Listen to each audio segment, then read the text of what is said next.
Everyone wants to know to look so fresh and vibrant at 73. I haven't actually used soap on my face. I never have facials. So from that age, I've been using a combination of either dahi or malai. I've never been to a gym. I don't have a personal trainer.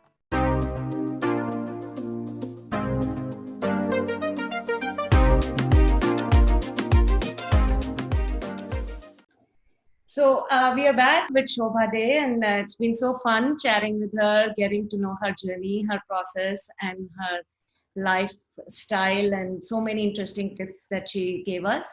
And now everyone wants to know, what did you do all your in 20s, 30s, 50s, 40s to look so fresh and vibrant at 73? Yes.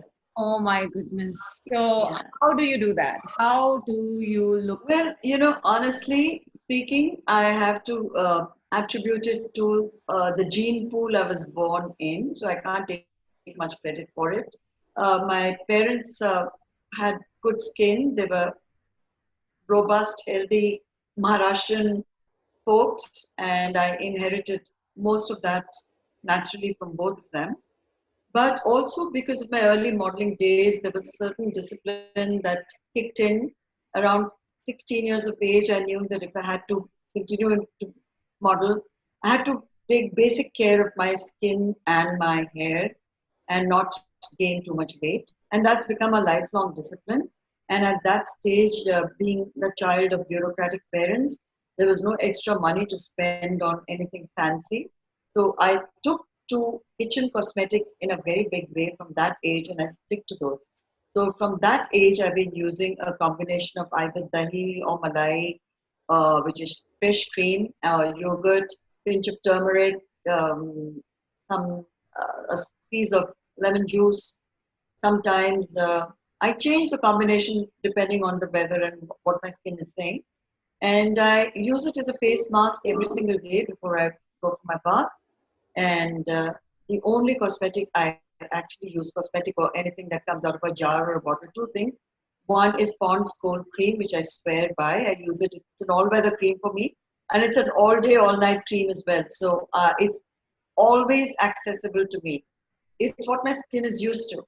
And the other thing is oil of Olay, the very basic moisturizing fluid, and that's it. And I haven't actually used uh, soap on my face for many years. So I wash it with just wash with warm water if it's warm, if it's available, and take off mascara and eye makeup with baby oil, which they say is not the best thing to be using, but I've used it all my life. I can't stop using it now. And a very elementary exercise routine like what you learn at school, and that's my athletics training that made me aware of staying fit, and that it's still very important to me. Other than that, I've never been to a gym. I don't have a personal trainer. I never have facials. And even my hair treatment, as you can see, I haven't done anything in the lockdown and the roots are showing. But maybe, you reach a stage where you say, what does it matter? The children are telling you, you must go get your roots touched up, but we'll see. I may just go gray. It's the new black. No, I said you can if you need to make a simple face mask with all these little things in your plate. You can add some ground rice flour, which is really an excellent scrub for all types of skin. It's just what the Japanese swear by for centuries, and I strongly recommend that too. But go easy on your skin. You don't scrape your skin off when you're using a rough scrub. Yeah, and everyone, I had met, for the context, I had met Shobha and Lilith and her daughter in Prague 2 years, exactly 2 years back Exactly. Yes. in Prague. And it was a Thai global retreat, and we hung out. And I had done an interview with her for TV Asia at that time. And even then, I had asked her this. It's the one question that I'm asked no matter what I'm talking about. I've been writing on women's issues for 40 years, and I've been writing, making kind of a political commentary for over 40 years.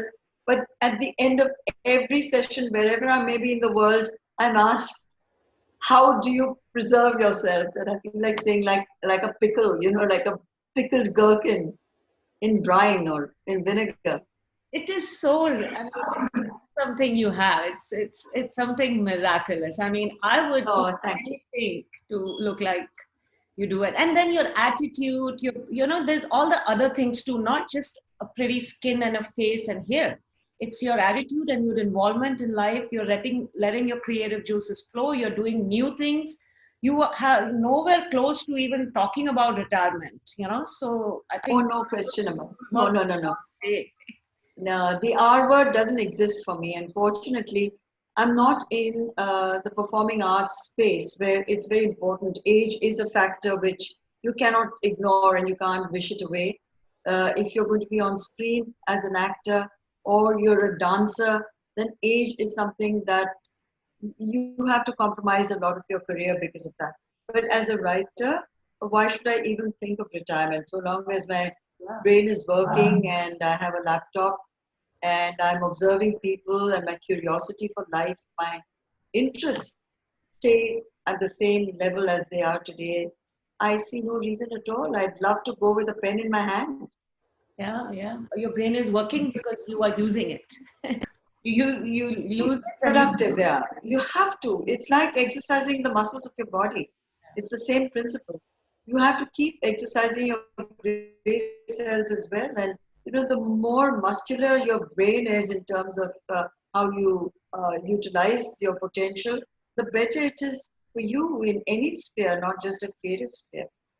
And while we are talking of this, I just quickly want to touch on how graceful and how elegant you drape and look in your saris. You have always Oh, thank you. model for saris, and I know that you can wear sari in a minute. For me, the sari is by far the most perfect garment ever because of its versatility. You can drape it as per your personality. It hides pretty much every figure flaw that a woman may have, and which woman is perfect and whose body is perfect. And it's an eternal drape. You can interpret a sari in so many ways. You can give it a spin. You can change the way you wear your blouses, your hair, makeup, everything can change that same sari. I mean, I have saris in my collection going back maybe 40 years. And a lot of them are from master weavers. So they're really very precious to me because it connects me to traditions, craft traditions and craft skills in India, which I value dearly and greatly and I'm very proud of.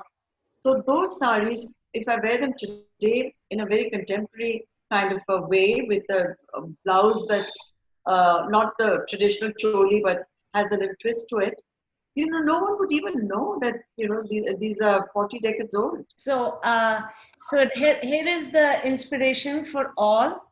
Wear more saris, experiment with it, play with it, just like we do with a lot of our clothes. And saris can be so versatile.